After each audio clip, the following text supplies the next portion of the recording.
All right. Well, welcome. I am excited about this. This is something that I have been wanting to do for a little while now. I tried it before and it didn't really take off. I wasn't sure if I really wanted to do it again. But then as I thought about it more and more, I thought, there's a lot of people that they think, oh, I want to get started on YouTube. I want, and I also have some other fellow content creator friends who will also be joining us here soon, and they have we all have a lot of wisdom, I want to say, and experience, and we just wanted to really just kind of have a conversation with people and just really kind of give you our take on YouTube and like what it has taken us to accomplish what we've accomplished thus far on our YouTube journeys. And oh, there's echo in the back. Hang on a sec. One sec. Hang on.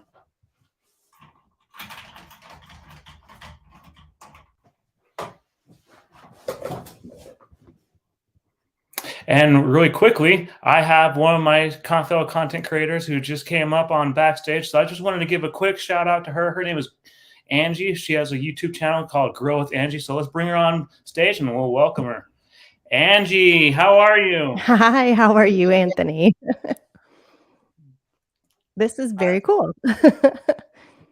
Yeah, this is cool, and I'm excited about this because you and I we've been a part of YouTube for over a year now, and just being able to talk about this is just something I feel like a lot of people really need to know. Like, there's a lot of people who say like, I want to start a YouTube channel, but they don't know really where to start. I gotta admit, like when I first started, I remember even my first video, like my heart kind of felt like it sunk down into my stomach, and I was nervous as heck. But what's your take on it? Well, it's funny that you're doing this today because I just found out that my nephew uploaded 2 videos today, Oh, and really? my sister sent me, the link and said, "Hey, you guys, to the family, check this out," and I thought, "Oh my goodness, I'm gonna have to sit down and FaceTime with him because it is so overwhelming." I think at first it's overwhelming because you don't know what you're doing, and, you throw up a video or 2, and that's what they say is just hit record, and I think you do. You just have to do it and dive in, and then kinda let the chips, fall where they do, but learning everything is pretty crazy, but if it wasn't for people like you guys and, a lot of us met on Clubhouse, I wouldn't be where I am for sure, or trying to give back, right? I wanna give back what was given to me, so So Tech for Your Needs is saying that we both have echo, and I don't understand what's going on right there. But we'll try to work through it. Tech for Your Needs, we will try to work through that. But I think the thing about this is that I've come to realize with my YouTube journey is that it's not a race. You're on your own journey, and you can't compare yourself with everyone. There's a lot of people who they expected to be an overnight sensation, and they just kind of after like 3 weeks they basically give up because they want to basically expect this to be an overnight sensation, and that's just not how it works. And I said in my description, sub for sub doesn't work, and I wanted to get your take on that, Angie. okay, I'm gonna make sure I'm muting myself in between Anthony. That might be one thing I might be echoing off of you. Um, I think sub for sub is not a great idea because, like, we all want to grow our channels and we all want to get those subscriber numbers. But if somebody is watching or if they subscribe to your channel and they're not watching your content, or they say, "Oh, I subscribed to her," and they watch like the first, 5 seconds, "Oh, it's that person that I just subscribed to," and they click off, they're gonna like just bomb out all of your analytics. YouTube is going to think, what is wrong with this content creator that no one's interested because they're only watching for a couple minutes, or you have a whole bunch of subscribers that never watch your content. So even when you're talking about your channel, and even here today, we've got our channel names on our profiles here on StreamYard. And I don't want someone to just say, "Oh, she gave all this great advice about YouTube, I'm going to go subscribe to her," because actually my channel isn't about YouTube, right? So my channel is about gardening and homesteading and hydroponics and chickens. And so if you're not interested, I don't necessarily want you over there unless you're going to really, absorb the content. So I think sometimes sub for sub actually harms the channel more than it does. And YouTube will know. If we actually had a dump, and I don't know if you know about this or not, over the last weekend or yesterday, there was a ton of stuff on Twitter about people that had a whole bunch of numbers that came off their channels. So I don't know if YouTube went through and did like what they call a sub dump, and they got rid of a whole bunch of people. So even if you have fake followers or people who aren't following you, YouTube will catch on to that at some time. And Tech for Your Needs, it's still bad. I don't know what to do.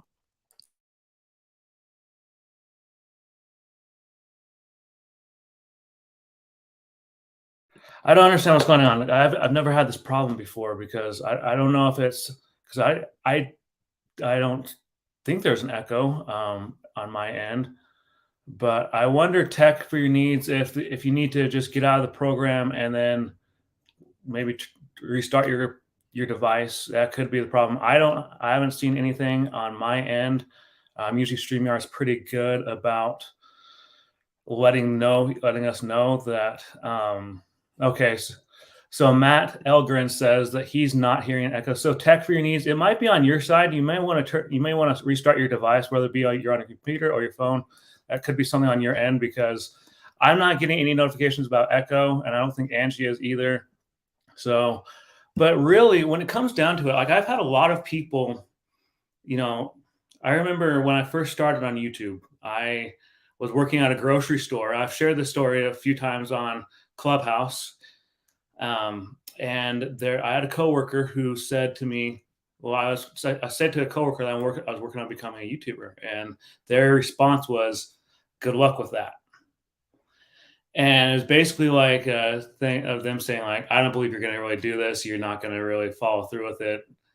And so it kind of bothered me, but it kind of gave me a lot of reasons to keep pursuing this to prove that person wrong, instead of saying like, oh, well, I should just cancel out. I should just raise up the white flag and just give up, because that's what a lot of people who start YouTube channels do. Like they do it for like maybe 3 to 6 months.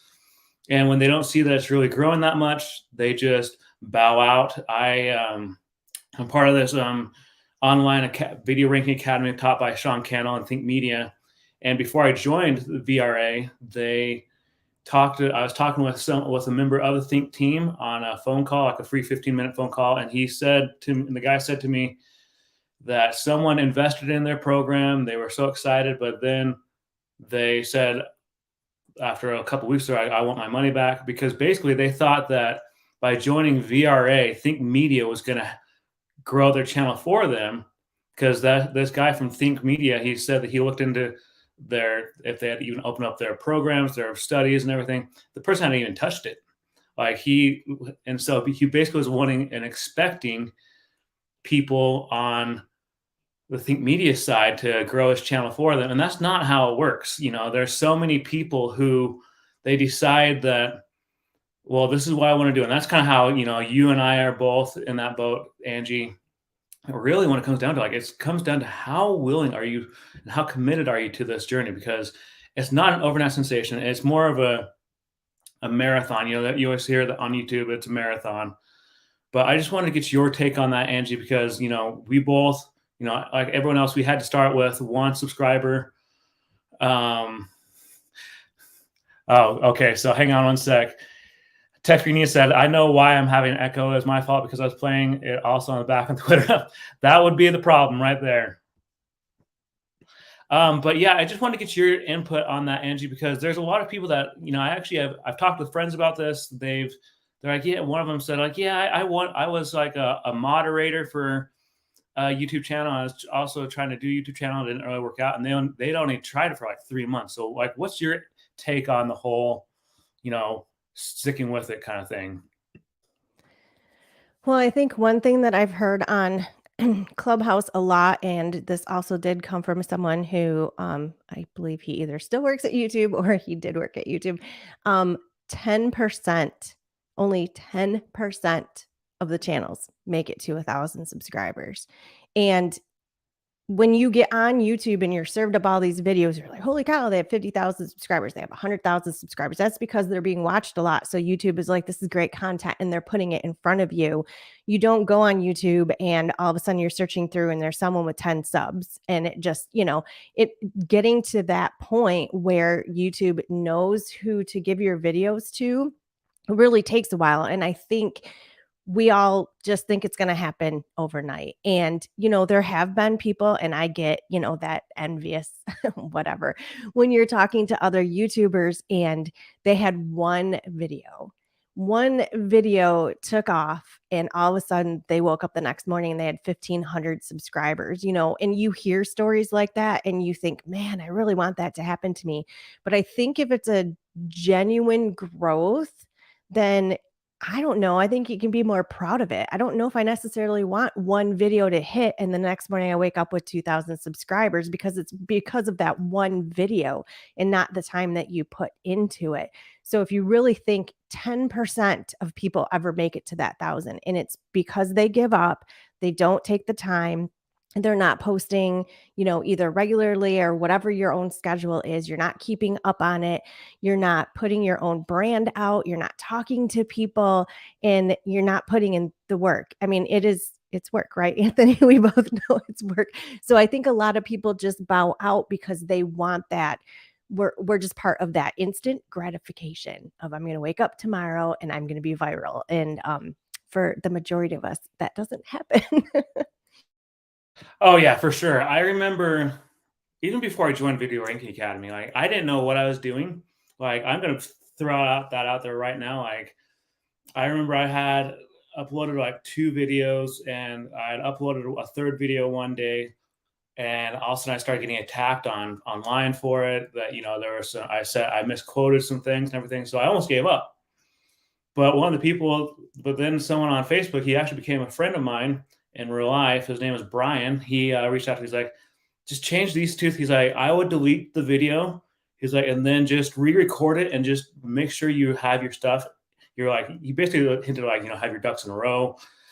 And he talked about how, like you don't want to lead people astray. And it was so true. And I think that there's so many people like, Tech for Your Needs actually talks about what you said. He said, people want instant gratification. And that's so true. We live in that time of the history of the world where everything's fast. You have fast food, you have people, there's even like drive-through like weddings receptions and everything, like in Vegas from what I understand.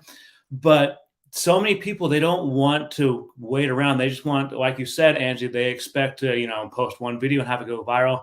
Now I'm on the same page as you, and in the same boat where I don't want just one of my videos going viral. I want to build an audience over time, an audience that will continue to return to my videos, my content, because really this is like what I'm planning on doing for a career, because this is something that I feel like is important to me, not only just for the fact that I was kind of lost there for a little bit with regards to what I wanted to do for a career, but I really want to help, people with their tech needs and so many other things. But so Matt says, is it, what is VRA? I'm a YouTube dummy. So Matt, Video Ranking Academy. First off, Matt, you're not a dummy. I know you in real life. You are not a dummy. You are very smart. So get rid of the negative talk. Like that's not okay. But secondly, VRA stands for Video Ranking Academy. It's basically an online kind of class that Think Media has started. They started it like back in 2015. It's taught by Cannell. Matt, if you're interested in it, I'm an affiliate with them. So send me a message afterwards and I can get you some more information on that. But Video Ranking Academy is basically like they help you to study and to know like what works and what doesn't work. They gave you video ideas. There's also a private Facebook group that you can be a part of once you join. And you just have like a huge community inside there. Like, Angie, you and I, we talk about like Sean Cannell and Heather Torres and a lot of other YouTubers. They're actually inside that Facebook group as well, because they want to see other people succeed. And that's the reason why Sean and his team at Think Media really have started VRAs, because it took Sean over 10 years just to really understand the process of what works and what doesn't work on YouTube. And I mean, and if you talk to other YouTubers, like one of the biggest ones, I know that Angie, you're not a big fan of this guy, MrBeast, and don't hide your face in shame, Angie. But there was an interview that MrBeast did. He's done this a few times where he's talked about how his channel didn't take off for like 7 years, and he was just posting random stuff there at the beginning, and it wasn't until his channel started taking off. And like I remember watching a little excerpt of an interview he did with that Joe Rogan, and he was talking about how he was MrBeast was talking about how he was a college student, and his family, his parents were under that 9 to 5 myth that you got to go to school, you got to get your degree, and you're working 9 to 5 for the next like 20 plus years, then you're just going to retire, and that's just going to be it. And he didn't really feel good about that because he said how he hated school. Even in high school, he hated school.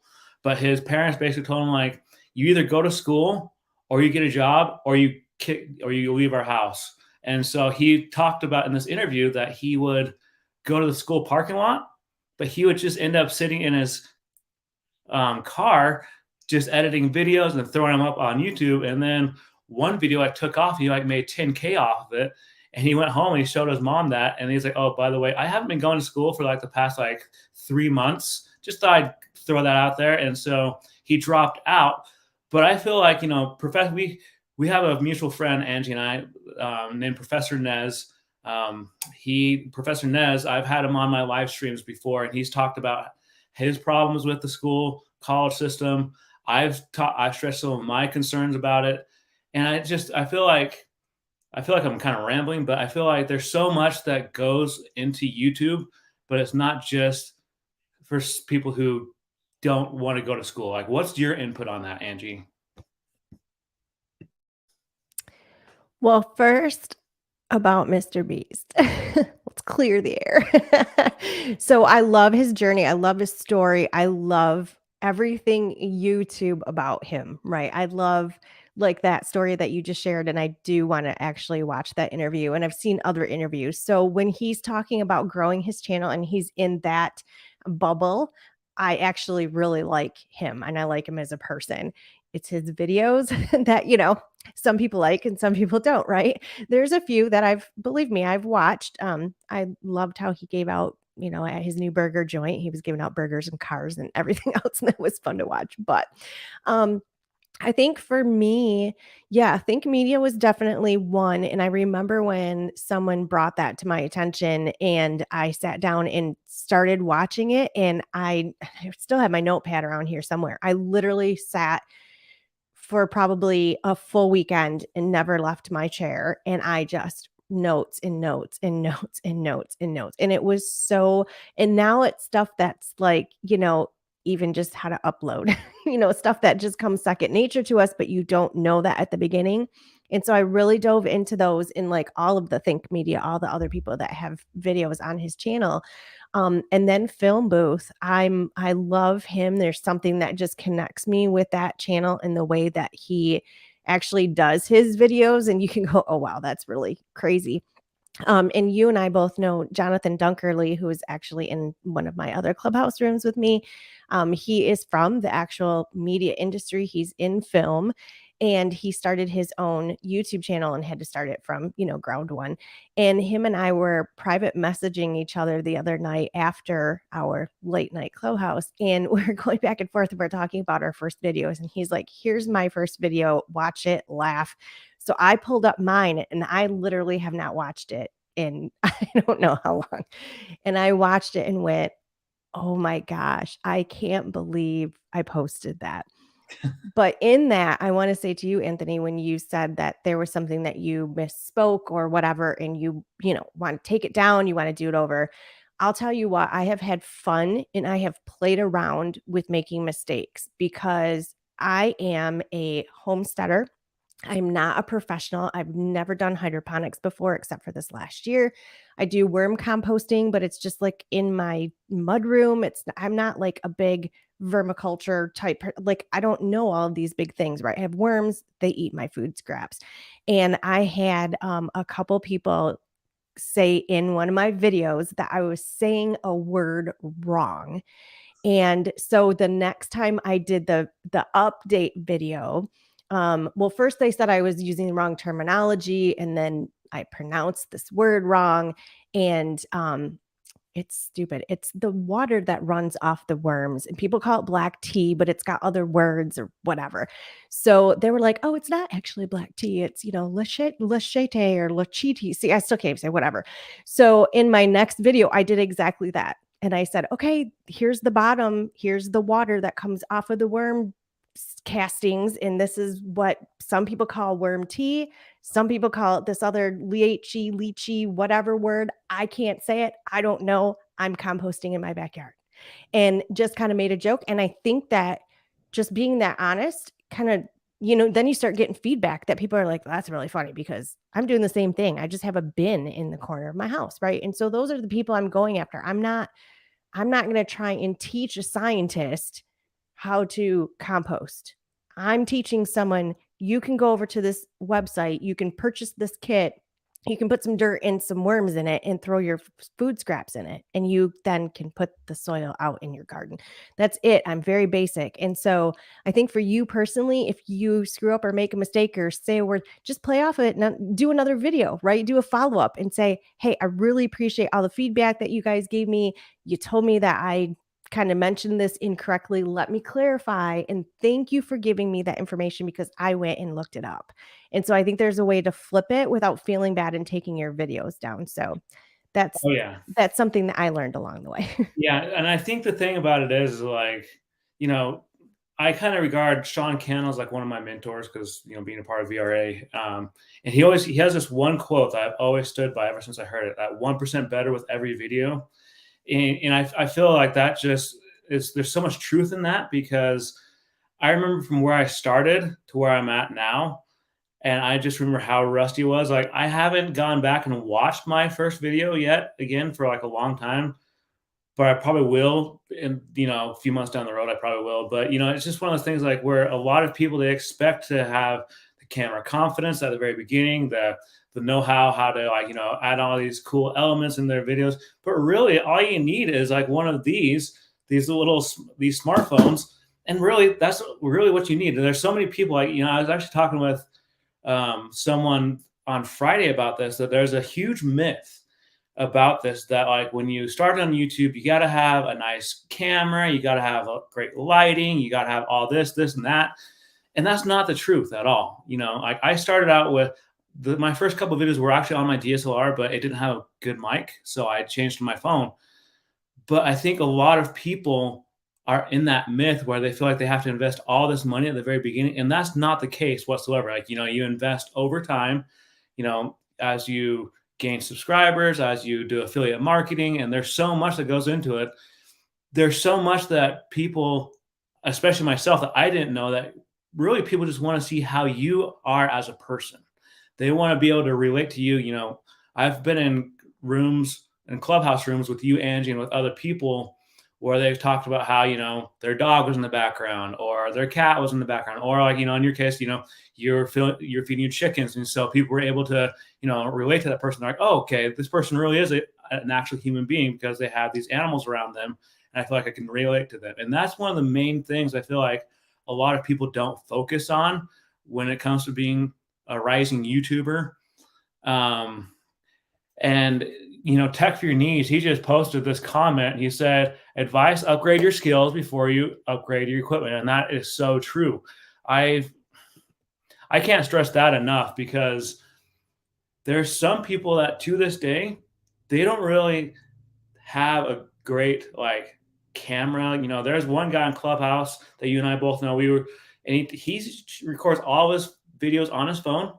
He edits them on his phone, and he has like over, I think he has well over 1,000 subscribers. But it was just the fact that he was consistent.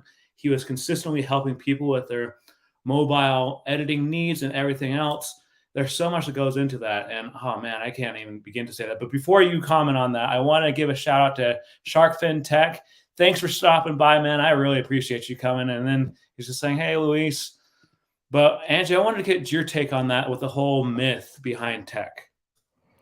Okay, I will do that. And then Matt said, is it true you should never read the comments? And Matt, I want to answer you on that. Yes, you should read the comments. You really should. Number one, they help you grow. Number two, if you comment back on every single comment, so on a video, if it says there's one comment and you commented, now there's two comments. And if they comment back and you comment again, now there's four comments, and it shows engagement on your video. And I have had to come up with very clever ways to reply back to people, and you can be really fun with it. And, you just throw up a whole bunch of smiley faces if you need to. So that's my advice on that. Tech stuff. So when I started, I still to this day, right here. So I still record. I have an iPhone 11. And I've done every single one of my videos recorded with my phone. And I used to airdrop to an iPad.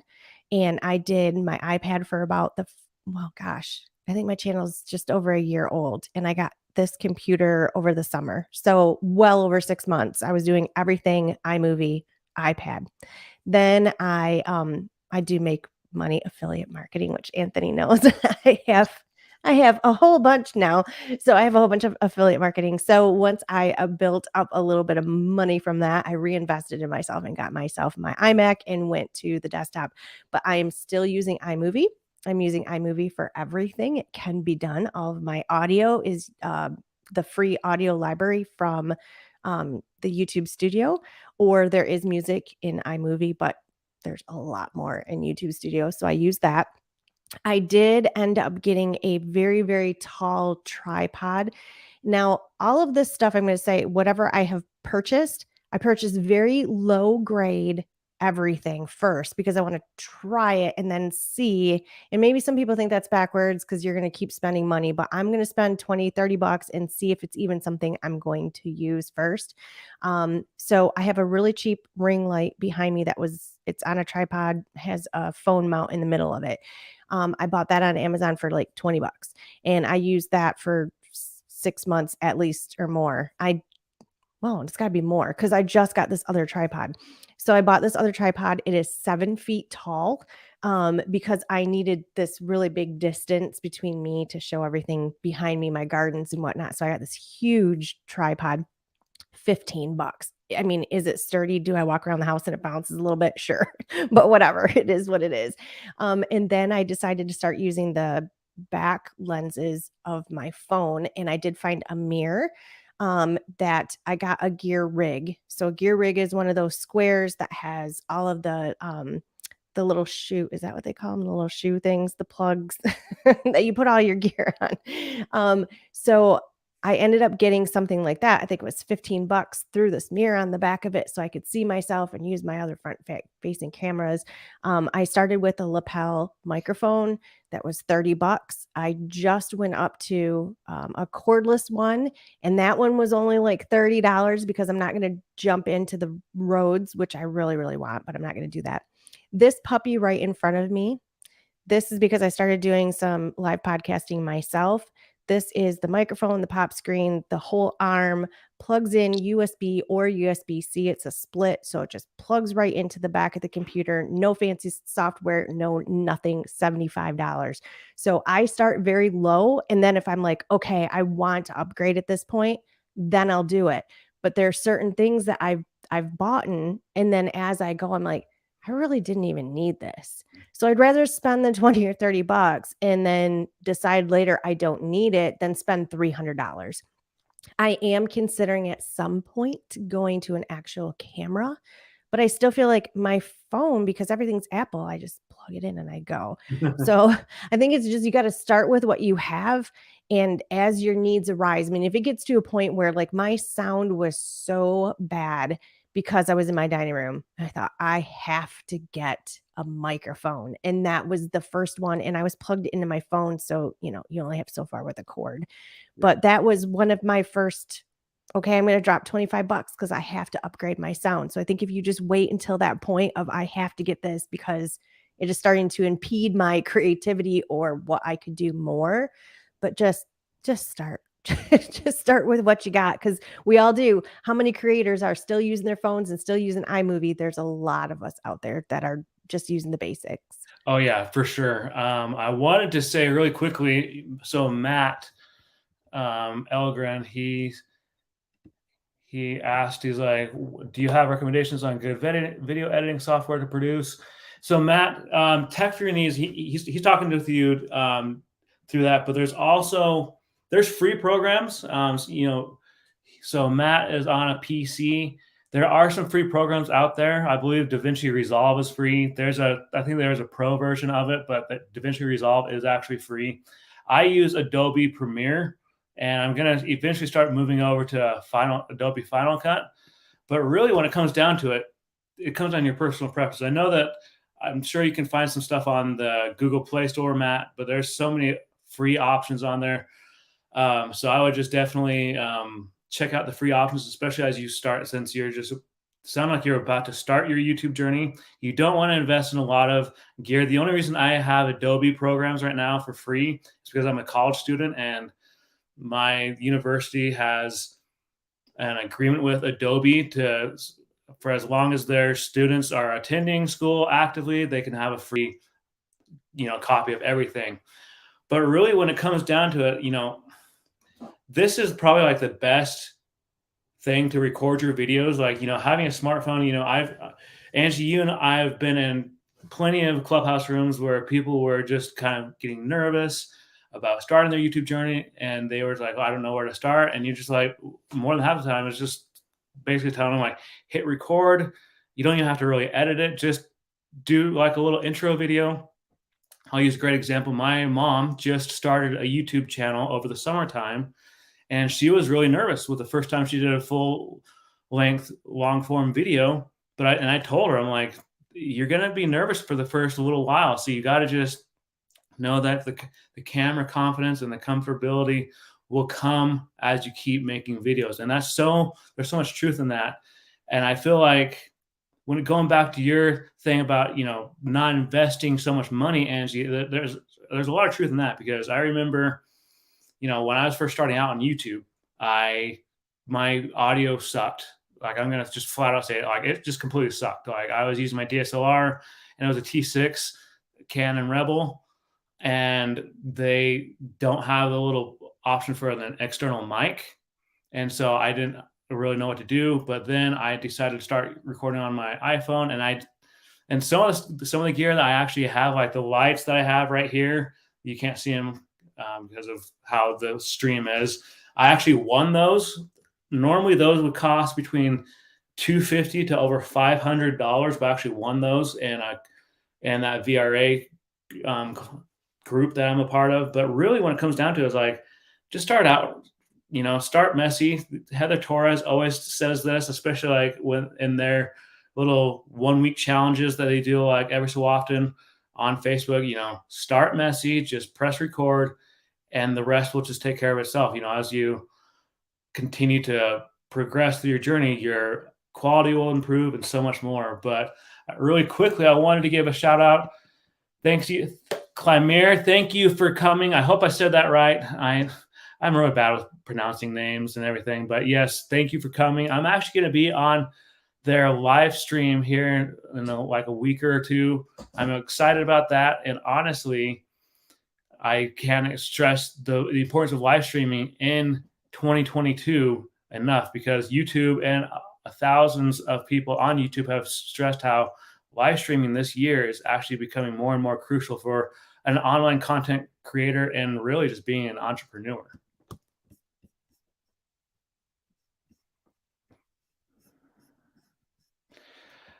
So Matt, you are welcome for the advice. Hit me up afterwards, Matt. You can send me a text or send me a message on Facebook or whatever, and I can give you some more information. But so Tech for Your Needs, he says iOS iMovie is free, LumaFusion not free, and PC Adobe Premiere and Power Director paid software. Also, you can use Power Director on Android. So there you go, Matt. Those are some things you can look into.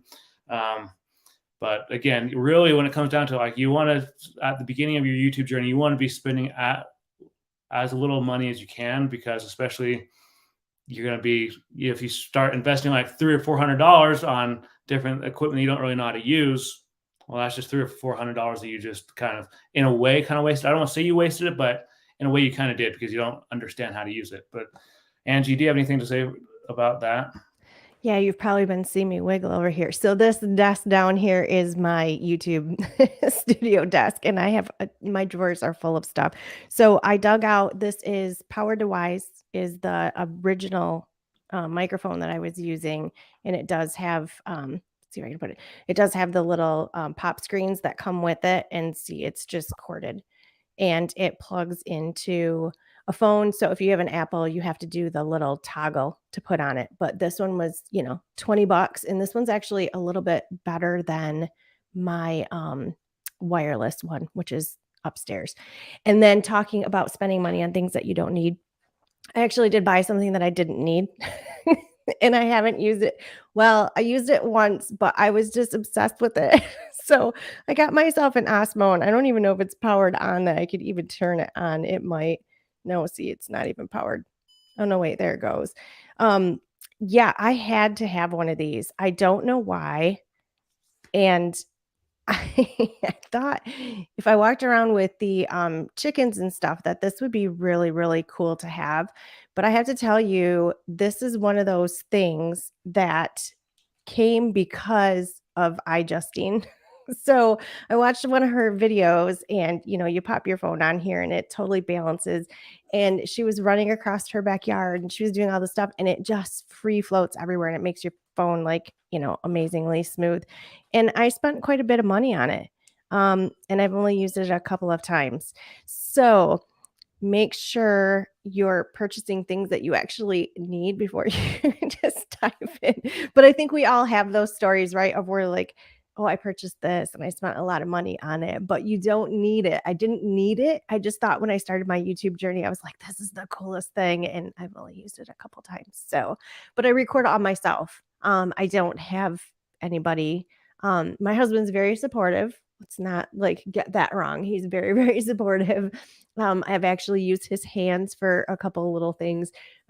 But yeah, I do everything myself. I don't have anyone else behind the camera. So I think basically just using the gear that you have, making sure if you purchase something, it's something that you're going to use.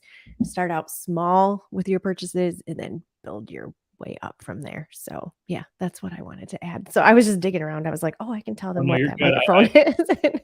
I think that you brought some good points. Especially since like with so many smartphones, they have the selfie option.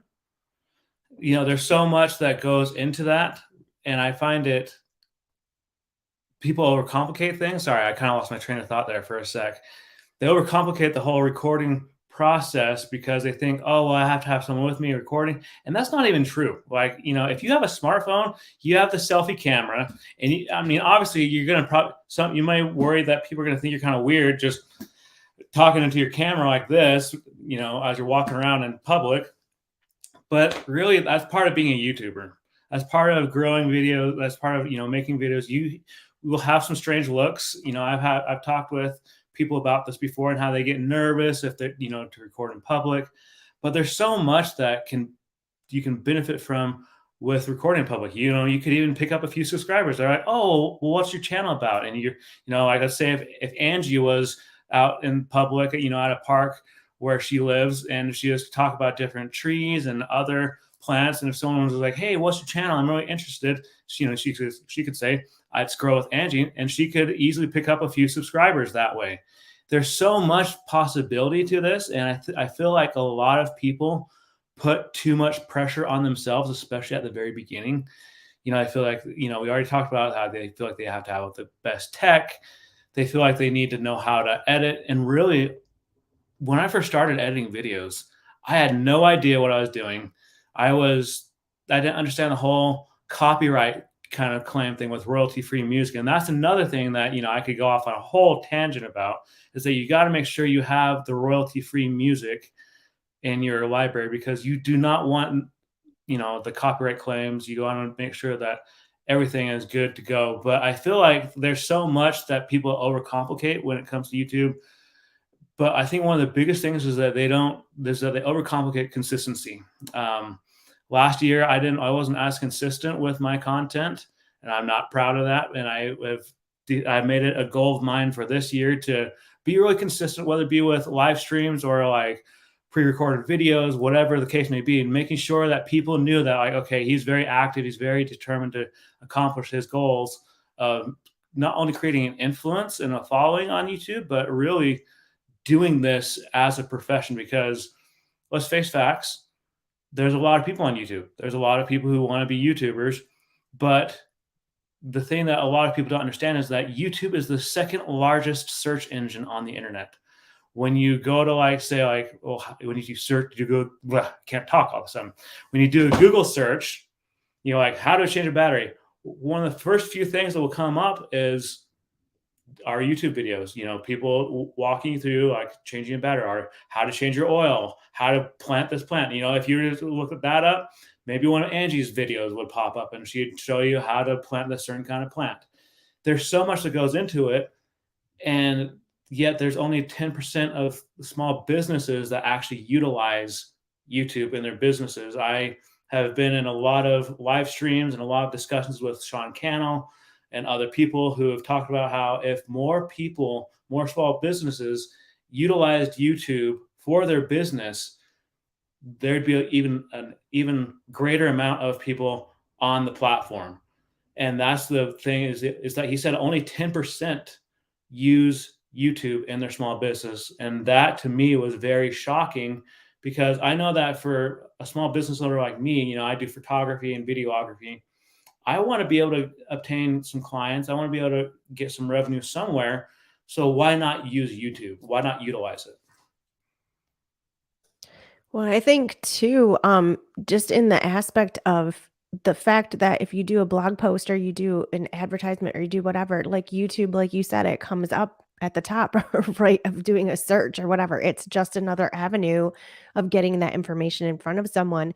And I think I shared this on our last Clubhouse, is kind of a revelation actually that my husband gave to me. And I like to kind of step back and maybe share this with someone who's starting or brand new. Is you get so wrapped up in your titles and your thumbnails and your tags and your like all these things, right? That we're told that we're supposed to do all these things to get that attention. And it's funny when he's looking up his handyman type stuff, he doesn't even look at the thumbnail really. He types in, you know, how to do this. We just put in a dishwasher and we needed to order some special parts to fix it and get it to fit where it needed to fit. And he's just looking it up, and yeah, the title of the video, but it was basically like how to insert this GE whatever dishwasher. There was nothing fancy about the title at all. The thumbnail was, who knows? If I go up and ask him what the thumbnail looked right now, he won't remember. But the video gave him the answer that he needed, and he watched it, and he watched it all the way through because he needed to see all the way through. And then over the summer, we also replaced our refrigerator, and I could not get the drip pan out of the bottom of this refrigerator. And apparently it's a very common thing for this older style refrigerator. And I did the same thing. I went on, how do you remove a drip pan from a Whirlpool, whatever refrigerator? I couldn't tell you what the title was. It just had the thing, it served it up to me. I clicked on it. I watched it for a couple of seconds, right? Because we have so many seconds to grab someone's attention. And the guy said right off, this is one of the hardest drip pans to remove. I don't know why they don't have good instructions. I'm going to tell you how to do it. And I sat on the floor on my back with screwdrivers watching this YouTube video step by step by step. I cannot tell you what his thumbnail looked like. I can't tell you what his title looked like, but because it connected to me in what my search was. So I think how-to videos, I think that's kind of where my channel is really going, is these how-to videos. If it's something that you are going to type in, if it is something that, like, always put yourself in the mindset of the viewer. And if it's something that you're searching for and you're looking for, can you answer that in your video? And that's all you need. And I think when you get started, if you want to go down the line later and get fancier with your thumbnails and you have more time and you've got your editing, that's a big thing. If you're spending hours and hours and hours on your editing and hours and hours and hours on your titles and your thumbnails, you're overdoing it. Mhm. So once you get to a point where that editing, I can sit down and I can record an entire video, I can edit the whole thing, and I can have it up in a couple hours. And then if I want to sit there and say, okay, now what can I do? And I'm not one of those that does the thumbnail and thinks about the thumbnail first. I'm after the fact. So then I sit there and go, okay, what can I do for a thumbnail? Can I take it out of the video? Should I go shoot another picture? And then I put the time into doing that stuff. But it's really not, I think we put too much pressure on ourselves. Do you think we put too much pressure on ourselves in Oh, all for those sure. little tiny things? Oh, for sure. I mean, you look at some of these bigger YouTubers, like, so obviously even before I joined and started a YouTube channel, there I was already following like a few big YouTubers like Peter McKinnon, he's a photographer, videographer, all these bigger time YouTubers and everything. They were putting in all these effects and everything in their videos. And I remember like when I first started out, I'm like, oh man, I want to be able to do that. But I remember being on, I think it was even on, I think I was even on like some clubhouse rooms, and I think it was probably Nez that was our friend Professor Nez was saying, it's like you don't need to do all these little fancy like effects and everything, as long as you're getting your message across and it's very informal and you're helping someone out. That's what's important. That's what will make them come back. There's so many people, they think, they, like you said, they overcomplicate it, they put too much pressure on themselves. They're like, well, I got to compare myself to this other person. And I just want to tell them, like, no, stop right there. You don't, you just need to stop comparing yourself to other people. Comparison is the thief of joy, in my opinion. And there's so many people that, even tech for your needs, he's said right here, have a resolution for the problem. And that goes hand in hand with that. People are going to your video for a reason, whether it be that they, especially, like take what you just said, Angie, about the drip pan. You went and clicked on that guy's video for a reason, because you wanted to know how to remove that drip pan, because you're probably getting pretty frustrated and you just wanted to find out the best and easiest way to do that. And I'm sure your husband with his handyman videos has done the same thing. They don't care about the thumbnails. When it comes down to it, they just want to know, what can I do to help improve this, or how can I solve this problem? And tech for your needs. He also commented a little while ago. He said, I did so much research at the beginning and I learned so much. I learned most of the things alone back in the day. Nowadays, there's more resources than when I started, and there's so much, and that's so true. And one of the best pieces of advice that I could give anyone starting out on a YouTube channel is go to some of your quote unquote competitors and read their comments and see the kind of videos that people are requesting them to do. Like, hey, can you do a video on this? Or hey, can you do a video on that? And then go make a video. But one of the things I feel like I have to stress is, don't copy people. Don't try to be a new MrBeast, or don't try to be the new Peter McKinnon, or whatever the take case is. Don't try to take something and put your own twist on it. And that's, Angie, I'm sure you remember that first time I ever came into a clubhouse room. I was very nervous. I raised my hand to come up on stage, and I started comparing myself to other things. And Professor Nez said something to me that has always stuck with me. He said, there are over 7 billion people on the earth, and there's only one you. Do not compare yourself to other people. And he said, and I remember everyone in that room was kind of afraid that I wasn't going to come back, but I came back the next week and they were so glad I came back. But at the same time, they understood that I guess I understood that they were just trying to help me, and that's really like what it's all about. There's some people on the YouTube platform, they don't really like helping people, and I just kind of avoid those kind of people. But more than half of the content creators on the platform are more than happy to help other people. There's a guy that I follow. He's kind of like Peter McKinnon. His name's Matt, and he's from Finland. And he made a video like over the summertime. He's like, do you want to become a YouTuber? He's like, if you're interested, he's like, comment below. He's like, I have a link. And so like he said, he's like, because he was having so much fun with doing this for a living, that he wanted to help other people do this for a living. And so out of curiosity, like I just clicked on it and I said, I filled out the information, and he's like, great. He's like, I'll be in touch soon. And it's things like that that make you feel happy and it make you feel appreciated, knowing that there's other content creators who are like, hey, what can I do to help you? You know, Angie, you and I, we've been in rooms where we've given each other advice on Clubhouse. I haven't done one for a little while, but it's called YouTube Mental Health. And the first night I actually ever hosted a room in that, you went on there and you just vented about a situation you had with a quote with an affiliate and what really hard scenario you were in with them. But it wasn't like people went on there like, oh, get off your high horse, Angie. They're just like, hey, this is what you should do. Do this, then do that, and then go reach out to them again. Like that's really what this platform is meant to be, in my opinion. I agree. And, you know, we're going to keep bringing up Professor Nez because he's wonderful.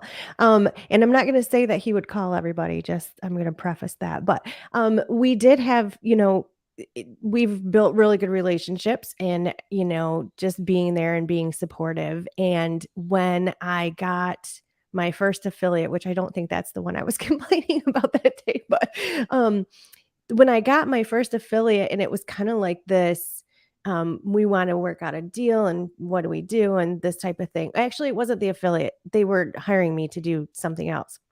And I freaked out and I was like, what do I do?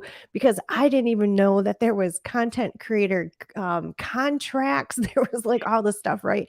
And so I started sending messages to Nez and I just said, oh my gosh, what do I do? And he was very gracious and he took a phone call from me. And I just thought it was amazing because in that, yes, we were talking about business partnerships with companies and corporations, but the same thing for me is he said something to me that stuck with me. And he said, I want you to take what you think you're worth. So this could be money or just up here, right? I want you to take what you think you're worth and triple it. And I was like, holy cow, like that blew me away. But it really does because we're not always going to see ourselves the same way that maybe somebody else sees us. And in my world of YouTube channels and videos and whatever, I am obsessed with White House on the Hill. White House on the Hill is one of the most amazing, fascinating YouTube channels. It's a vlog style, family style. They have 3 little boys now, have a baby girl, and it's their whole family, and they're running around, and they've got every bird you can possibly imagine. They run around with emus. They're raising the tallest chickens in the world right now. They're building an aviary that is bigger than any zoo. They couldn't even find zoos to get them the whole structure. So they had to have it special built. They've been waiting months and months and months for parts to come from overseas and build it. It's an amazing, amazing channel. And I did one vlog style where I was starting gardening and I did that's when I used my Osmo and I was walking around, you know, and I'm thinking I can do this. I'd be White House on the Hill. And it also kind of clicked in my mind. I'm like, okay, I don't have 4 adorable kids that are stealing the camera. I don't have every single type of exotic bird and wild turkey and wild chicken and ducks and geese and cows. And there's no way I can be White House on the Hill. So I need to sit back and look and just enjoy that channel, enjoy those people. And I feel so connected to that family after watching video. I mean, you could go just back a year and just start watching their videos. And it's like watching a TV show. The way that they video edit, the way that they record their thumbnails, their titles is nothing that we've been taught. But they have hundreds of thousands. I think there are over millions of subscribers, right? So when you get to that point, you can do what you want. But that's where I really stepped back and looked at my thumbnails and said, I'm not going to put titles on them anymore. I'm not going to put any words. I'm not going to do anything like that. I'm just going to do really pretty pictures because all I have to do is see a thumbnail from White House on the Hill, see the dad holding an egg, you know, he's got a little baby chick out in front of him and he's got a little kid behind him. And I'm like, oh, they got new eggs, you know, and I'm going to click on the video. And that's all I needed. And so that's where I started thinking that's something I'm going to learn from them is just that facial recognition. People just start to get to know you and they want to have a relationship with you, but I'm not them. I don't have 100 acres or whatever they have. I don't have all of these children. I don't have all these dogs.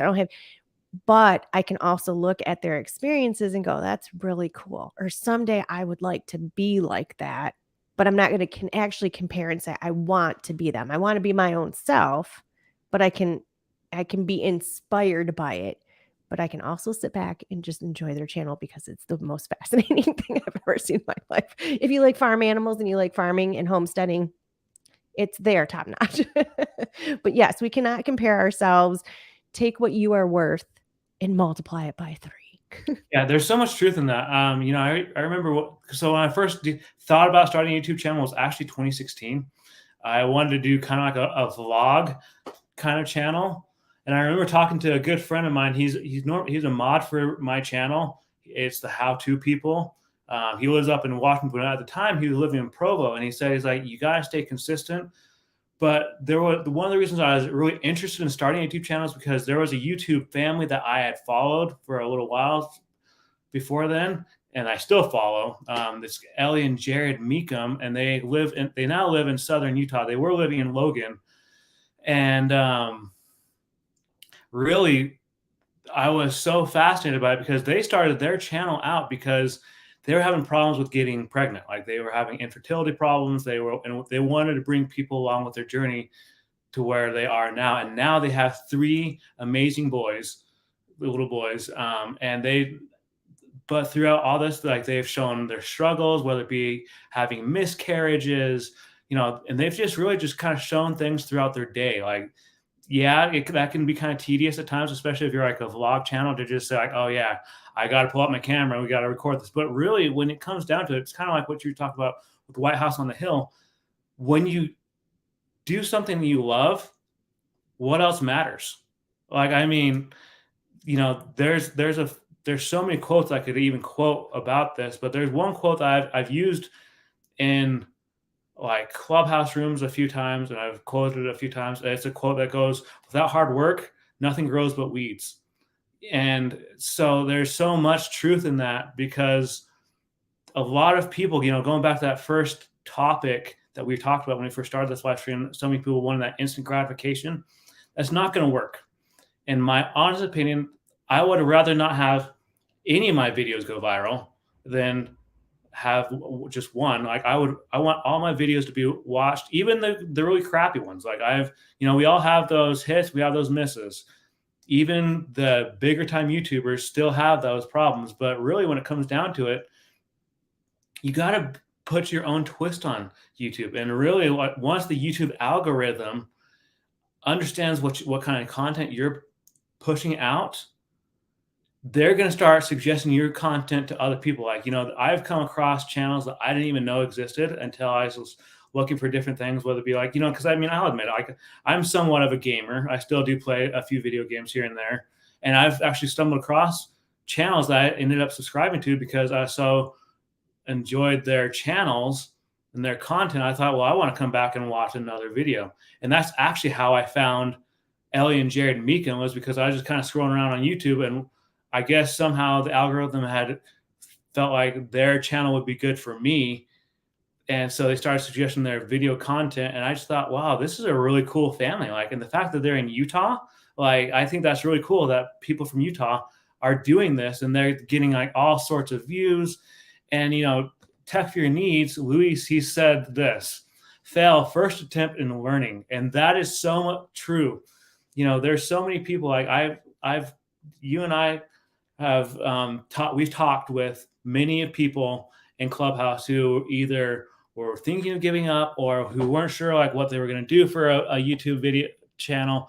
And we would just ask them like, well, what do you enjoy doing? Like, what is something that you're passionate about? And we give them the encouragement. And really, that's what it comes down to. Alito, a little bit of Japan in the chat. He's one of my mods. I met him through a VRA, and at first he didn't really know what he was wanting to do. He wanted to show what the life was like in Japan, but he wasn't sure how he wanted to go about doing that. He wanted to give people a taste of what it was like living in Japan, but still he wasn't sure how he was going to do that. Now he has like over 361 subscribers because he's able to show the culture. He's able to have some fun with it. And really, when it comes down to it, like, and he was actually on my first live stream that I ever did on this channel. And I remember the advice he gave me before we went live. He's like, don't focus on the numbers of people watching. Focus on the fact that you're talking to people. He's like, don't focus on that. And Professor Nez has said things like that very thing. Nez, if you're watching this on the replay, we're quoting you like crazy I because know, right? We're like the biggest Professor Nez fans, right? Nez is I feel honored to even be able to call Nez like one of my good friends, because like he has helped me through so much. But he gave some good advice on one of his YouTube videos once.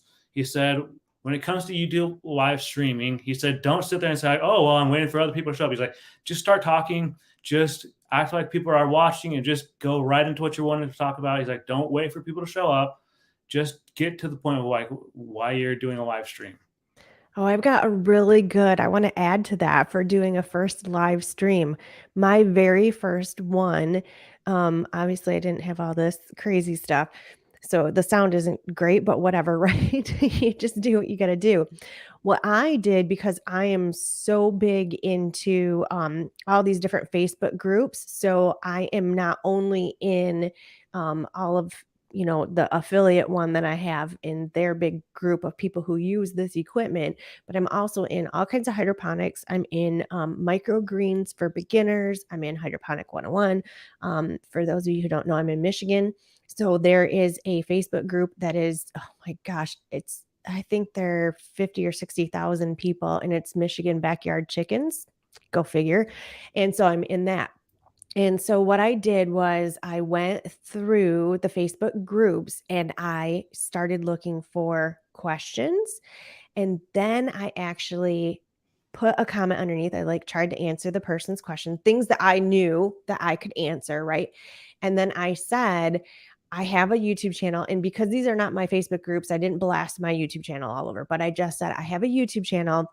Would it be all right if I used your question on my podcast? And how many people are like, yes, absolutely, sure, yeah, that's fine with me. So I didn't use anybody's full names, right? So I had these, I actually used little note cards, recipe cards, and I put like the person's first name. So it might say like Julie. And so I had all these different recipe cards. And so I just pretended I was talking to a whole bunch of people, and I had a ton of followers and everybody was on there. And I had this chat room going off on the side, and I would pick one up and I'd say, I got this really great question from Julie and we're going to answer this tonight. And I told them, I said, these are questions that I've gotten from my Facebook, from my Instagram, whatever. I didn't tell them if they were, not necessarily my group, but people were asking questions. And so that gave me that feeling of interaction with people. So I'd pick up the next one and say, oh, okay, now this question comes from Brian. And Brian, thank you so much for this question. This was a really great question, right? And I just did my first live video, but it gave me that feeling of practice, number one, of doing it. I had a feeling that I had an audience, that I was talking to somebody. I already had my questions and I had my answers prepped. So if there was something that I thought, well, I could answer this, but how could I answer it better? If I needed to, I could do a little research just to make sure that my words came out quick. Because once you do this live, like we are right now, I can't take anything back, right?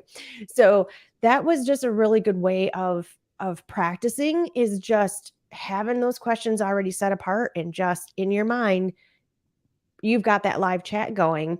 Now that first podcast is almost a year old, and it's still not huge. A lot of people don't go back that far and watch those old podcasts, but it's got several hundred views on it.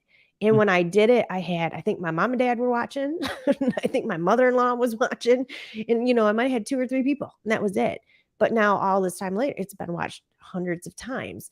So I think just putting yourself out there. And then my brain kind of went somewhere else too. So you can maybe start or add this to your list of questions, is talking about the homepage on YouTube, because that's one thing I think people should put time into, but just add that to your little mental note. Oh yeah, I think that there's so much that people can really do. Like, I mean, I've been a part of groups where people are like, well, how do you do this? How do you do that? And I think that if people were to really like use social media in that retrospect, that they'd have not only a great content stuff to make great content with, but they'd also be able to engage with more people. You just talk about how you were able to use those questions for people. And there's so many people that, I'm going to be honest, like I'm the last person that probably some people would want to go to advice for because they just thought, oh, well, he doesn't know anything. But, at the same time, like, when it comes to like my family, my friends, a lot of them will come to me and they'll say like, hey, how do I do this? Like, how do I bypass this? And I'm like, well, you just do this, you do that. And it all comes down to how familiar you are with the product, how genuine you are, and how people oriented you are. Those are three things I feel like people don't grasp especially when it comes to YouTube. Like they're all about the money. They don't want to, Nez again. Here we go. I'm quoting Nez again. He has talked about how you need to. We need to tag him in this video. We really do. I'll tag him in it after. But he's talked about in several live streams, several videos, and even on Clubhouse that you need to create content with your viewers in mind. You don't want to create something that you feel like that people would like. There's so many different tools you can use. You can even go on YouTube and type in like, well, say my niche, one of my niches is photography, and then just wait for the YouTube algorithm search engine to come up with it. And these are things, it'll come up with a list of things that people are searching for. There's other resources as well that, there's answerthepublic.com, vidIQ, TubeBuddy, these places that really want to see you succeed. And these are questions that people are asking. And I mean, even vidIQ now will give you daily video ideas that they think that will pertain to your niche. And it'll say like whether it's very high, medium, or low. And it's just really kind of cool because not only is it giving you video ideas, but you're also having like companies stand behind you and saying like, hey, we feel like this would be a good video for you to do, or do this video. And, I remember I actually had a conversation with my friend Lito, a little bit of Japan. Because he, again, who just subscribed to my YouTube channel. So thank you very much. Good job, my phone is going off. Thank you. Yeah. And if you guys are new to this channel, to either of our channels, consider subscribing. Lito, if you can put both of our channels in the conversation in the comments, that would be great. But really, when it comes down to like being genuine, being human, that's one of the most important aspects of being a content creator. I don't like saying the word YouTuber. It's always felt weird to me to say that term, YouTuber. I don't know why, but just being a content creator has really been so rewarding, to be genuine and to be a human being to people, to be able to say like, hey, this is what's needed to do. And I'm, I remember in the first few videos I recorded, the last part of my video would be, I feel like guess it was kind of like a lecture. I wasn't trying to make it a lecture, but I was just trying to give people encouragement, saying like, I've been there. When I first started in photography, I've been there. I understand where you're going. Like, you just got to keep trying. You just got to keep practicing. But a lot of people, and actually one of my good friends, he's not on the comments right now, but I've known him since 2007. On one of my videos, he's like, you're really coming into your own on this. You're making your own platform on this because you're being very genuine and you're understanding what people are seeking after. I appreciated that comment because not only did that make me feel good, because I love getting compliments, but it made me feel good knowing that I was making an impact on people's lives. And that's really what YouTube, in my opinion, is about.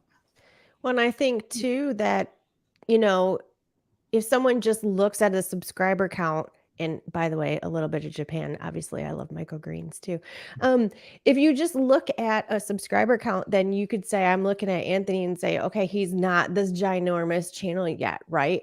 But behind those numbers, I can say, because I know, because I've been there, how many hours you've put in, we keep saying Clubhouse, because if you guys are not in Clubhouse, believe me, the YouTube rooms in there are amazing.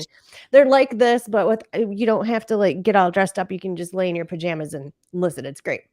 But I know how many hours that you've been in there and you've been listening and taking in, and we show up on other people's live videos because we want to see what they're talking about. What are the new things, right? And we're watching things like Film Booth and Think Media, and we're taking notes. We're doing all of that. And again, like I said, my channel has nothing to do with teaching someone how to do YouTube.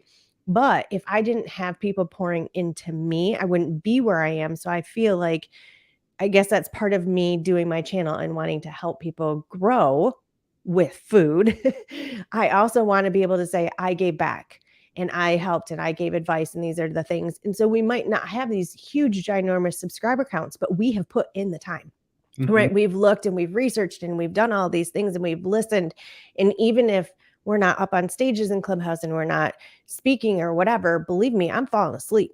I mean, there's some rooms, JJ and Hawa's rooms, if they're going late or replays, that's when I'm falling asleep too. I'm not sleeping to spa music, which sometimes on Clubhouse I do, but because they have that too. But a lot of times I'll just have those things playing and I'm falling asleep listening to how to do YouTube. So I think, Anthony, for you, I think you've got there's a really good little wiggle room for you to go into that. And I think it is definitely the starting point. And to me, that is the most important thing, is that when we get to these bigger people and these bigger channels like a Think Media, when you get to someone who they're saying, these are the things that you need to look at in your analytics, they forget that when you're under 500 subscribers, you don't have a community tab. When you're under 100 subscribers, you don't have this, you don't have that. And I was getting all this advice on how to do stuff in my analytics. Look at what time are your people watching your videos. Look at what percentage of your viewers are male and female. And, think in your mind, are you speaking to a male audience? Are you speaking to a female audience? Is it split half and half? All these different things. And I'm looking at my analytics with 100 subscribers going, I don't know where they're getting these numbers from, right? Because the more subscribers you have, the more YouTube is like, oh, we can serve you up this. We can give you now, your people are all watching Thursday between 7 and 8. That's when they're on YouTube. But you don't get everything until you get higher. And as you get higher and people say, I'm going to help YouTubers, they're telling you, do this, and do this. And I think there's just that misconnection of what it was like to be at 100. So I think if there's a really good YouTube person that can do these types of things in these teachings and keep that always in the mind of 1 subscriber, 5 subscribers, and this is what you can expect at this point, not we're going to be 100,000. This is how you're going to get there. Where are we right now? Where are we at 100? Where are we at 300? I remember being at 300 subscribers. I was like, oh my gosh, like I could not believe I hit 300. And now I'm closing in on my 1K number. And then I promised myself I would never look at my numbers like that again. I don't know if that's going to happen or not, but I think there's just that we need to connect with those people who are just starting and just those really, really low subscriber counts. That's my ramble. And my podium. I completely agree. And that's what I love about, Clubhouse and other platforms, and even YouTube, because, like doing these live streams, we can give shout outs. Lito, he shouted out both of our channels. And there's 2 channels I actually want to shout out right now. They're both my family members. I'm going to be honest, they're my family. My mom and my brother. My mom started a gardening channel, like she's in the same niche as Angie. And she's currently sitting at like 11 subscribers, but she has some great content coming out. So make sure, and I will have, if Lito, if you're listening, if you can put her channel in the comments, that would be great. And then my brother's, his is a gaming channel. And again, his is called Exo Swede.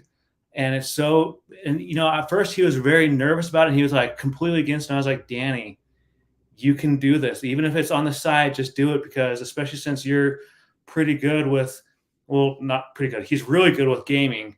He can really, develop not only a following, but be able to connect to other people. And there's so much potential on YouTube that I feel like people don't utilize. And I talk a lot with my hands. I'm always talking with my hands, but without YouTube, I wouldn't have been able to meet people like Angie, Professor Nez, Luis, Lito. I have so many people I have been able to meet who I regard as friends because of Clubhouse, because of YouTube, because of so many different platforms. And really, isn't that what it's all about? Is being there for each other, helping each other grow. Like at least that's how I feel about YouTube, about growing as a content creator. Is just saying, all right, well, maybe Angie, you just brought up a great point. You're giving me advice on maybe potential videos I should do. And there's so many people in the room or that have been in rooms with us on Clubhouse. They're like, I don't know if I really want to do this, and just like, hey, we got your back. Let's work on this together. And one of my I quote so many things all the time, but one of my favorite quotes one of my other favorite quotes is actually from Abraham Lincoln: "A house divided cannot stand." And I feel like that's how YouTube is. Like, you got to be in this together. Lito, he always says, we're in this together. We're all in this together. We want to grow together. We want to, improve our quality and content together. And that's really what, in my opinion, YouTube is. And I also just wanted to put in a little side note. If there are any content creators watching this, if you want to come up and be part of the conversation, send me a message on Twitter or on Instagram. That at Anthony C. Locke. That's how you'll be able to find me on there, and I can send you the link to join in the conversation. Because really, like, this is what this conversation is about: is getting input from content creators and how to help new and returning creators to grow and to develop. Because I got to be honest, at first, there have been a couple times throughout the past year when I almost quit YouTube. I completely almost quit. I was going to sell my gear. I was going to get rid of everything. I was just going to, cancel my membership with VRA. I was just going to just cut it off of the head, not to be graphic, but I had friends and family saying, like, don't do that. Like, you are really good, and Nez was one of those that was like, you have a voice, you have a story that people need to hear. So that's just my 2 cents right now. Yeah. Again, Nez. He has a way with words, and he has, if you guys have not watched Professor Nez on YouTube or Nez Nation, yeah, he's got a way of making everybody feel really special. I mean, it's just, he just has that way about him. And I think that's something that I like to take into my stuff too. And if I'm either doing a live or I'm even recording a video and I know someone had asked me a question, I'm going to maybe call that out in a video. And usually if I do my podcast stuff, which I need to start doing again this year because I've kind of let that go to the wayside, but I would always do it down in my YouTube studio office. I guess it's just my office. And I actually had someone say, my gosh, you should do a video right in front, like do a live with your big hydroponics behind you. I pulled all my my computer, my microphone, I brought all upstairs, set it all up in the dining room, and it's super echoey up there, all the wood floors and everything. And when I started, I said, okay, this background tonight is because of this viewer. And so I think that just that making that connection is super duper important. But going back to somebody who's brand new on YouTube, and one thing, like, we can say, oh yeah, just hit record, just do your thumbnails, just do these things. Like, you don't have to put, don't overthink it. And I'm not saying to overthink this, but I think the homepage of your YouTube channel is probably one of the most important things. If you're going to spend any time, not just on thumbnails, but if you're going to spend any time on doing any type of artwork, anything, I think it's got to be your banner. It doesn't have to be fancy. Some people's are fancy, some people's aren't. You have to have a banner up. Get yourself some kind of like your little thumbnail thing. Either like Anthony and I use our faces. So again, that's a face recognition. Tech for your needs. He's got his logo. Every time I see his logo, I know it's him, right? So people get to know those things. But when someone finds you and they click to go to your YouTube channel to see what else do they have to offer. And I know a lot of times they say, make sure your banner has, like, in a line or two, what your channel is about. I think, to me personally, and this is my own feeling. I want it to be something that's going to grab my attention, that is going to, for me, I like stuff that just looks nice. I'm like, this looks really cool, right? So having either all of your thumbnails kind of uniformed, same color, same, like, get your vibe. And if later down the line, like, believe me, I've changed my thumbnails a lot. So if 6 months, a year down the line, you start changing thumbnails, go back and change a couple, or maybe go back just to your, which I did this, to your top videos. So on my homepage, on my landing page, it's going to say my top videos, my most producing videos are right there. Make those thumbnails look somewhat maybe cohesive, right?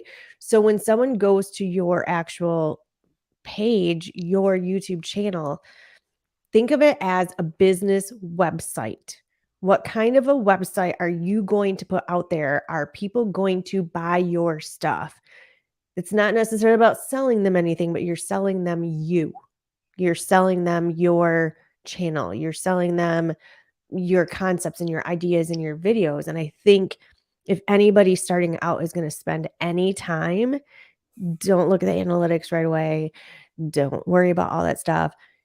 Make a good banner, make everything look clean, make it look clickable, and show your subscriber count, because people want to be on that journey with you, right? We just had this talk the other night. Show that subscriber count.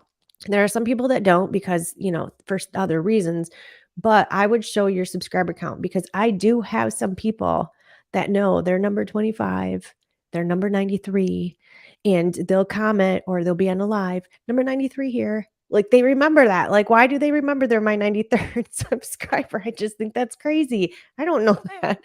But they want to be part of your journey. They want to be part of your community. So don't be afraid. Don't hide that number. Because if they see you're just that close to, that 100 or that 300 or that 500, and they could be the one person that's going to push you over, they might subscribe just to help you out, right? So. Oh yeah, completely. I mean, I feel like this has become a YouTube masterclass, honestly, because when it comes down to being a content creator, like I said, I don't like using the term YouTuber. I've never really, like, I mean, I use it on different platforms saying that, like, I'm a rising YouTuber and everything. But when it comes down to, like, I will always say that I'm a content creator. And really, I always feel like, especially when it comes to, well, I remember when I first started on YouTube, I always go back to my beginning roots. I was very nervous. I was wondering if I was going to even get any views. And honestly, like, I remember the first YouTube short that I actually ever posted. Like, I was literally just out at, there was these, kind of like this nature kind of place over here in Utah, in Davis County, Utah. And I was just out there, and it was at sunset. And I was just saying how much I love Utah sunsets, how they're so gorgeous. And I posted it as a YouTube short. I was just like, I'll post it as a YouTube short like that. I'll see what happens. Within 24 hours, that thing had over 400 views. And I was blown away that, like, just someone a photographer talking about sunsets in Utah would have over 400 views. And really, when it comes down to it, there's so many people. There's great places. There's nonprofits that use YouTube for their voices. I've come across so many nonprofits that really have utilized YouTube to help get their voice out there, like, especially, like, a great example, vidIQ Friday, they did a live stream talking about how this upcoming week they want us as content creators to talk about the situation with Ukraine. As we all know, Ukraine has been in the news. That's been the main thing in the news for the past couple of months. And the heartbreak that's been going on over there, I get CNN updates. I get all sorts of updates on my phone, through email, and everything else. And really, what vidIQ is wanting us as creators, whether it be new creators or OG creators, is to use the hashtag creators for peace this upcoming week. And so I was very excited when they posted about that, because I have a friend who served an LDS mission. I have an old high school friend that served an LDS mission to the Ukraine, And I just, during this whole time, I've just been thinking about him, like what his thoughts are right now, because I'm sure he's just in tears right now, seeing this place that he spent 2 years, you know, living in, going through such a horrific thing. But that's the point I'm making, is that being a content creator or a YouTuber, you have such a voice, you have an audience that you can develop such a following, and so many people have utilized that in such a good way. I have come across so many. I think back to, MrBeast and Mark Rober. They have done these campaigns. They've done two campaigns. The first one was Team Trees, and the one they just finished was Team Seas. And they were just really trying to get garbage out of the ocean. They're trying to plant more trees. And to this day, both those nonprofits are still growing in the number of trees that are being planted, the garbage that's being removed from the oceans. And it's things like that that make me love being on this platform and being able to not only help myself, but help rising content creators or YouTubers. I plant trees in my own yard. No, actually, it's really funny. We went out because we were I never thought 20 years ago I'd be mucking chicken coops or whatever. Had my muck boots on, and we de-winterized, so we got it ready for spring. So we were out there cleaning, and we went behind the chicken coop and kind of walked into the woods, and we plant a lot of pine trees to try and fill in gaps in our acreage. And there are some pine trees. I mean, it's so exciting how much they grow over the winter. And we're standing there today and we're like, this one's taller than me. So we've got like 4 or 5 of them right in a row that are taller than me. And they just did that this last year. So I always think that I'm like, I just, I give back, and I'm blessed that I have my own space that I can like cultivate and do all these things. And yeah, I've got lots of trees. But yeah, it's very cool. I love how creators get together and really help each other. So I'm glad I got to be here with you, Anthony, and like, had you all to myself, quite honestly. Honestly, this has been fun. Like, I've really thoroughly enjoyed this, just being able to give people some encouragement. So, Angie, if someone was to come up to you and say, like, hey, because actually I know someone that I actually just convinced a friend to that once he leaves his job to start up on YouTube again. If someone was to come up to you and say, like, I've been burned on from YouTube before, I didn't really have much growth, I didn't feel like I was really progressing as a quote unquote YouTuber or content creator, should I give it a shot? Like, what would you say to them? I'd love to say yes, just do it. But if someone had burnout and they tried it before and they were unsuccessful and they didn't, they were frustrated, then I would say, what was your channel about? Because if your channel isn't something that you love to do anyway, like my last video that I recorded was my composting with worms. So every 6 months, I have to add layers. I have to move all the worms around to add some more dirt. I had to do it anyway. It's something that I do, right? So instead of just saying, okay, I got to pull this thing apart and I got to like do it, and it's a chore, now I'm pulling all my dining room table out. I'm putting all this stuff down. I'm setting my cameras up. And now I'm talking to you and I'm saying, today we're going to open up this worm composting. I'm going to do this. I'm going to do this. It was a chore I had to do anyway. So to me, if it's something that is part of your life, or if it's something that you are totally passionate about, if you go to your family, I think this is a good tip too.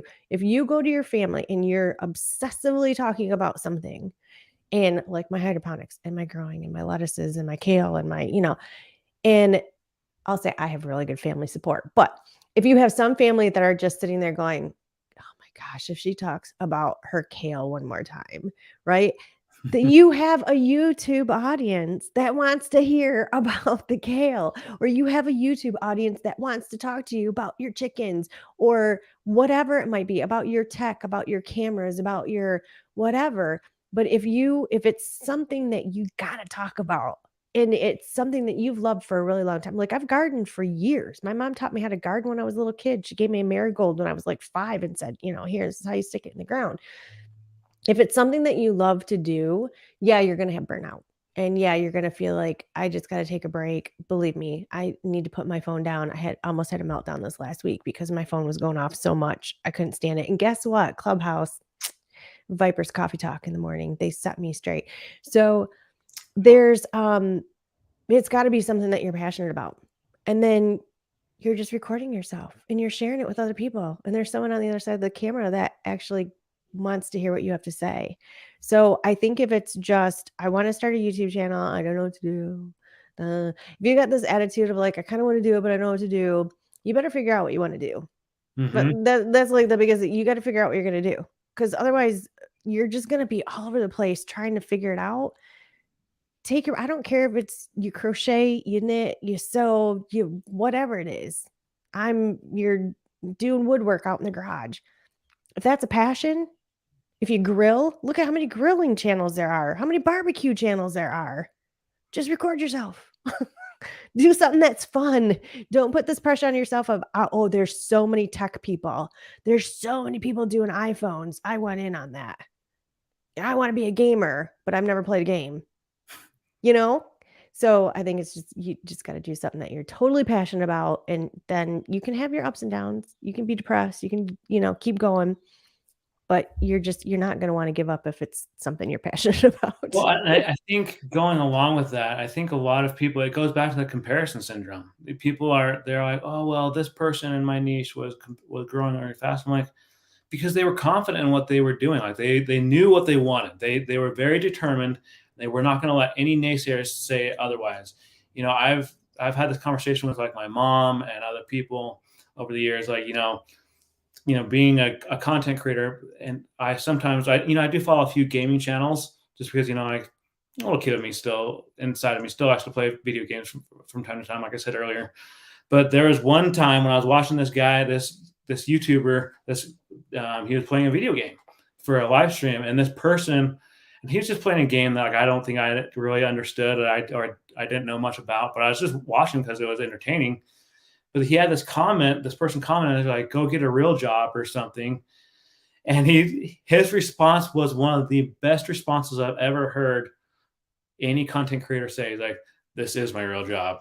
I create content for." He's like, "This is my real job," and I made when I was talking with my mom about that, she said her and I both kind of agreed that that person who made that comment was just jealous that he got to do that for a living out of his home, and that they were probably stuck in an office somewhere in a 9 to 5 Monday through Friday job that they just absolutely hated, and they wished that they could do that. And that's the thing that's the advice that I would give anyone who has either had burnout on YouTube or is maybe sitting on the fence whether or not they want to do a YouTube channel or whatnot. Just do it. Just hit record.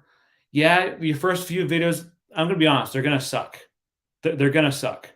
That's what every content creator will tell you, is that your first like 10 or so videos, they're just gonna suck because you're really not gonna understand the whole algorithm. And you might think that they're good at the time. Exactly. That's the funny thing. When I first did my first one, I was like, "Oh, that was pretty good. I can do this." And now looking back, I was like, "Wow, that was really bad." But it's okay, right? It's okay. Hand in the face. But really, it's not. I feel like honestly, at least for me, I'm sure Angie, you can probably agree with this. It wasn't until I hit like upload number 15 or 16 when I really started to gain confidence in myself and my knowledge of what my niche is. There's so many people that they get very nervous about it and they want to. Hang on a sec. I'm going to move the camera because I had a little furry friend come into the room with me. Sorry, this is my little furry friend right here. Aw, he's not little. He wanted to come say hello to everybody. His name's Ollie, by the way. But so what I was saying is like, I just remember, oh man, I just thinking back to my first video. Like I said earlier, I was so nervous and I did not know what I was doing that I almost just didn't even record it. But I took the initiative. I said, this is what I want to do. And granted, COVID was going on, it was running rampant. It was August 2020. And so, like, what better thing do you have to do during a pandemic? We really can't socialize with people. So I'm a quarantine creator.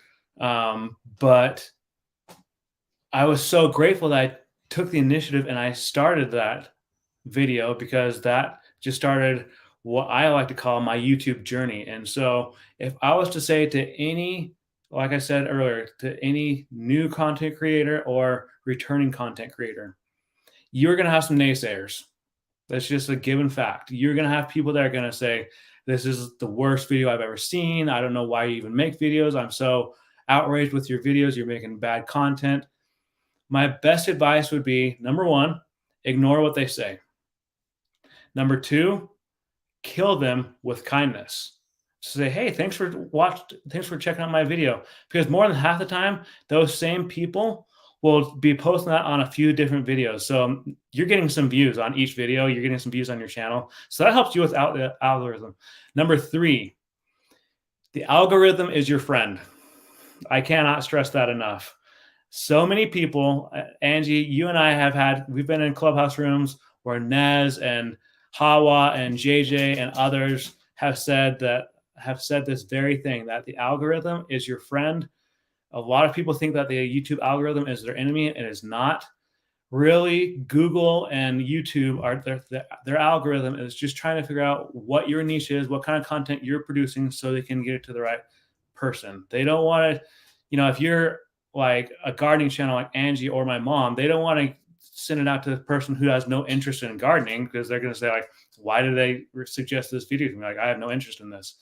But if it's someone, say, for example, like, we'll go back to the pandemic, and people having to stay home, and they're wanting to grow some vegetables or something. They're like, oh, this lady grows, Angie, she knows how to do gardening. I'm going to follow her channel, things like that.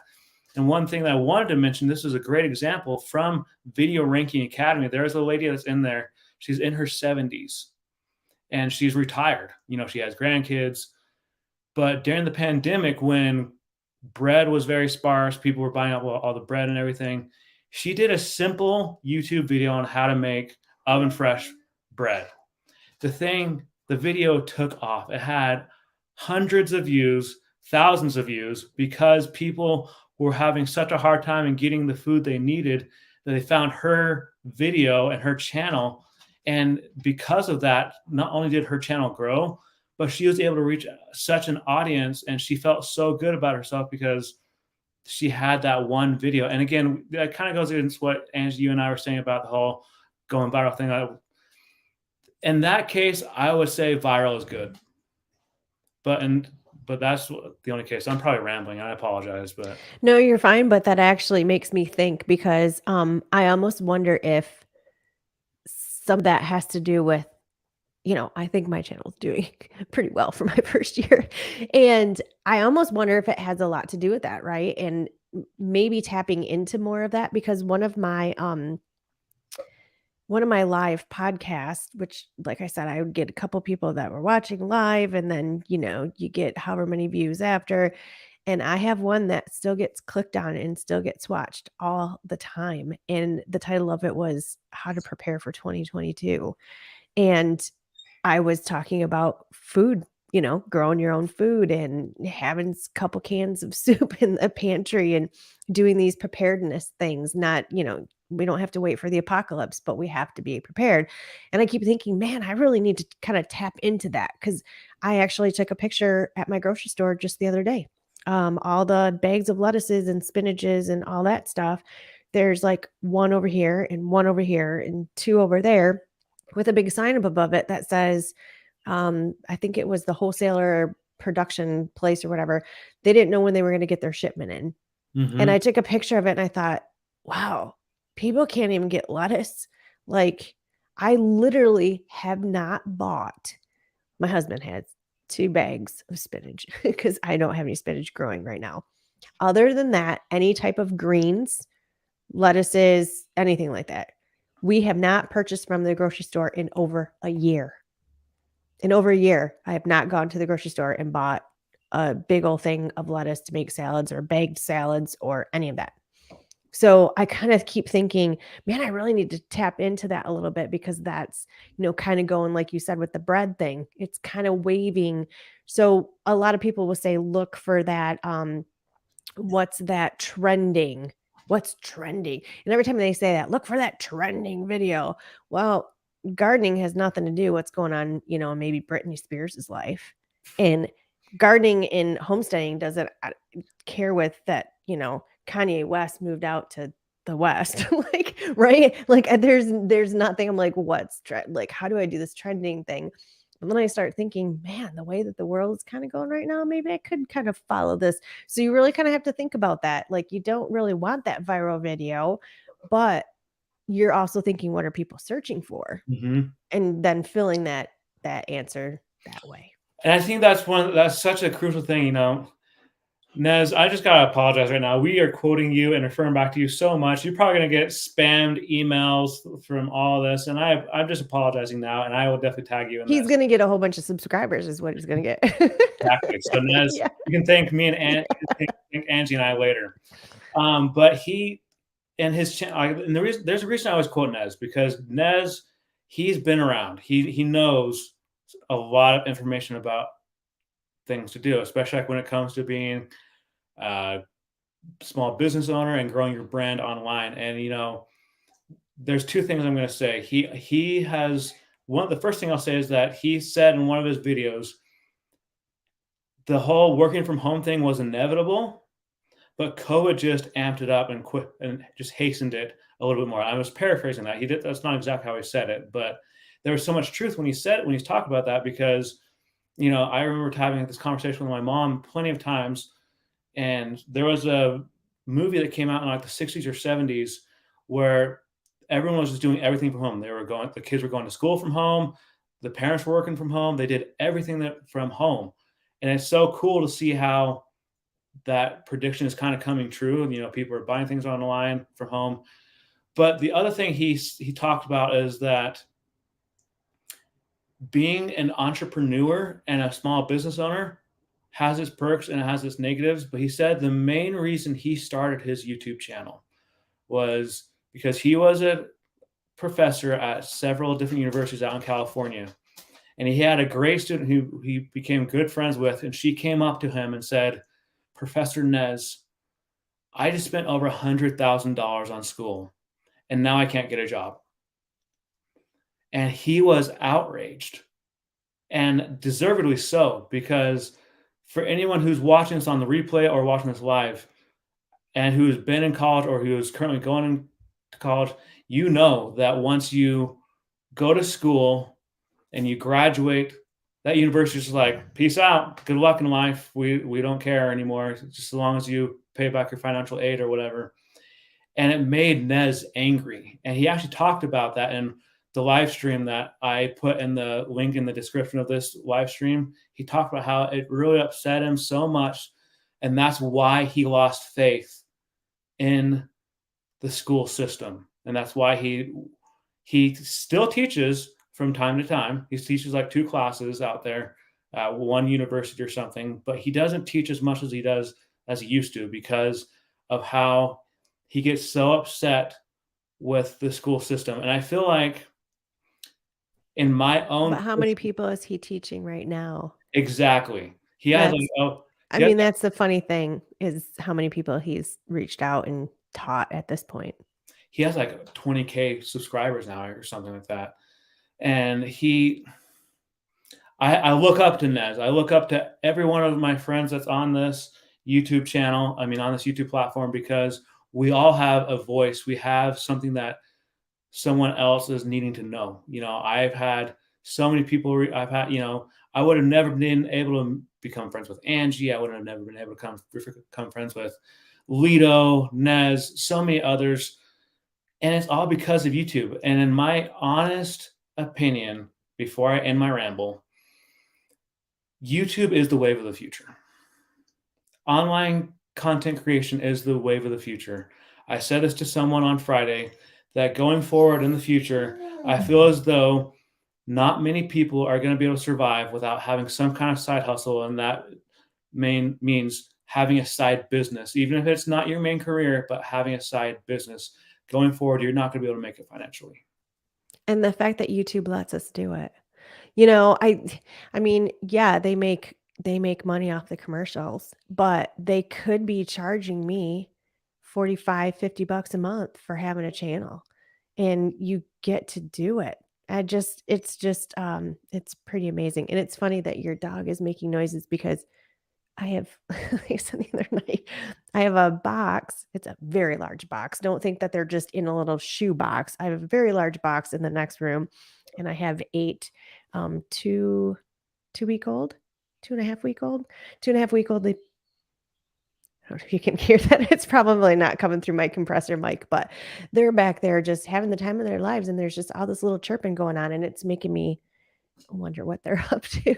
But yeah, so see, I live my life. I live my life with chickens downstairs. They're outside. Yeah, it's everywhere. But yeah, just the opportunity that we get to do this. And I think one of the probably the best things is just meeting the other content creators like you listed. And I mean, um, I'll give Viper in the mornings coffee talk. I mean, that's an open platform. There's no set subject. It's Clubhouse. But who's in those coffee talks? Content creators, YouTubers, and who am I friends with? I don't know if I really want to list all the names of the people that actually, it was really funny. I'll just add this to end.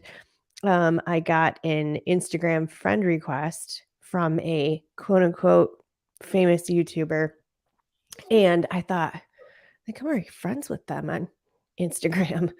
So I looked at the Instagram page and, all the pictures were posted 7 hours prior. And I could tell the way they split the name with like a little decimal point. And I'm like, this is not this person's real Instagram. And so I actually replied back to their friend request. I sent them a direct message and I laughed and I said, you requested the wrong friendship because I actually know the real quote unquote famous YouTuber you were trying to rip off right now. So I went to his Twitter and his Instagram and sent him screenshots. And I was like, yeah, they don't know. But it's funny because those, I'm quote unquote what I would call friends with these people and have these conversations with. I never in my life would have thought I had access to. And so it's just fun. It's a really neat community that somebody can have, 500,000 subscribers and I can have under 1,000 and we can have conversations together. I think the support is just, yeah, it's pretty amazing. So that's All right. Well, with that being said, wrapping it up. any other advice for new or returning content creators, Angie? Just going back to, like you said, to Think Media. That was the first one that I really started watching those channels, and his tagline, just press record. I mean, you got to start somewhere. So you just hit the record button and you go for it, and you'll figure it out as you go and find people like us and we'll help you.